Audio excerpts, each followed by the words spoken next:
After putting 167 hours into Baldur's Gate 3, here are my final thoughts on the game. First, let's just hurry up and get the negative out the way. I would say that the one bad thing about this game that kind of holds it back from being like a perfect game to me is just the pathfinding system.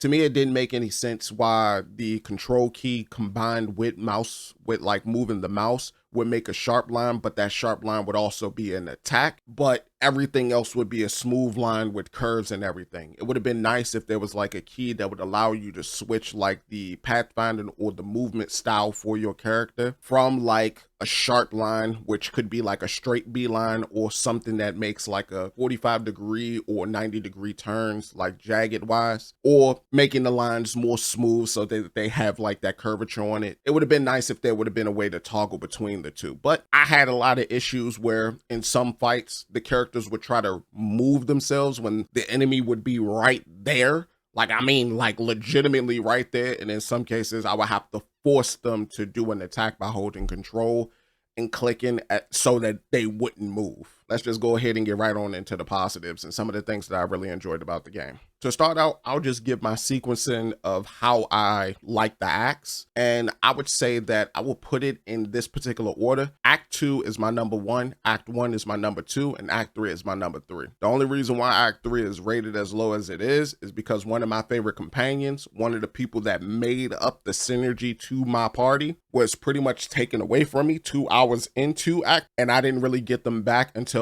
roughly 10 hours into me completing Act 3. As for moments in the game that I really enjoyed, I would say starting with Act 2, I really liked the 3 Throms as well as Ketheric Throm himself.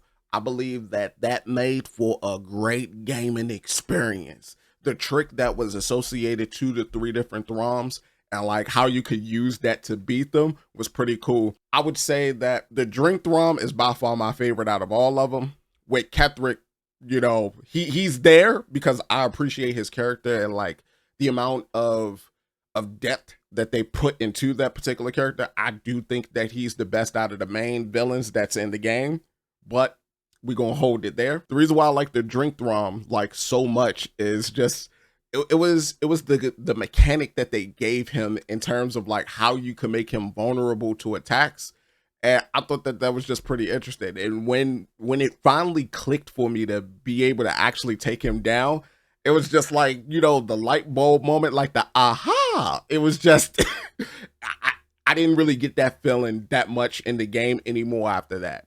I would say outside of that, I really enjoyed the companions. Granted, I have my favorite 3, and the other ones are kind of meh with me. My favorite 3 are Shadowheart, Karlach, and Lae'zel. I pretty much ran through most of the game with those guys in the party, except in Act 3 where Lae'zel got taken away. What I can say is each of the companions had very interesting stories associated with them, from, you know, the Githyanki warrior to Gale's questline and him meeting Mistra, and even Karlach, like once you know, kind of fix the Infernal engine and then like how that plays out towards the tail end of the game.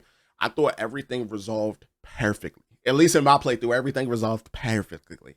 I wouldn't change a thing about it. In addition to that, I really loved some of the world mechanics that they had in the game. In particular in Act 2, I really liked that darkness area and like how you had to use light in order for you to get around the shadow curse.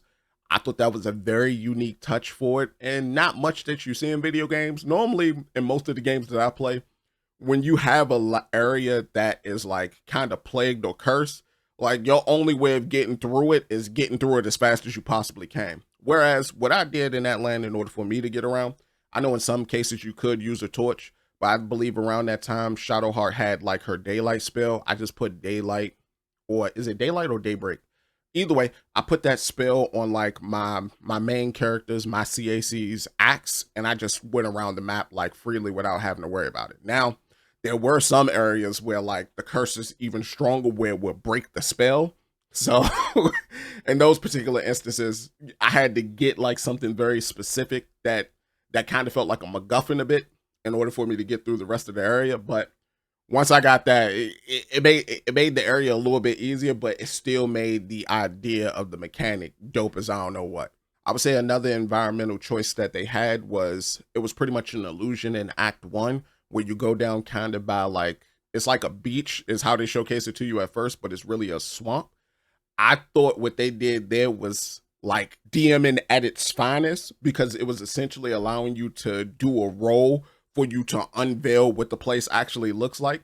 And as somebody who's been playing D&D for the past like 5 years, and whose DM has done like some trickery like that, I thought that was pretty dope. It made me really feel like I was playing like D&D. Now, the best way that I could wrap all of this up is, people was asking me for a score, and I gave them a score. I said the game is a 9 out of 10. The only reason why I took away a point was because of the pathfinding system. But legitimately, I can't find anything else bad about the game. Like, this game, I won't say it's flawless, because of course, the pathfinding system, but a lot of the mechanics that they utilize in the game are very interesting, and in some cases, they're unique to the game. In other cases, you could find them like in other turn-based games, like and like your Pokemons that exist out there, some Digimon games. I've seen a little bit of those type of puzzles in here. I've seen a few System Shock puzzles in this game as well, like that chess, like that beat this move in 2 chess moves joint from like a trial that I had did in the 3rd act. Overall, I do believe that this is a game that, if you are truly a fan of video games, it's one of those that you shouldn't miss. Like, if you can't get into turn-based games, I would say don't think of it as a turn-based game per se.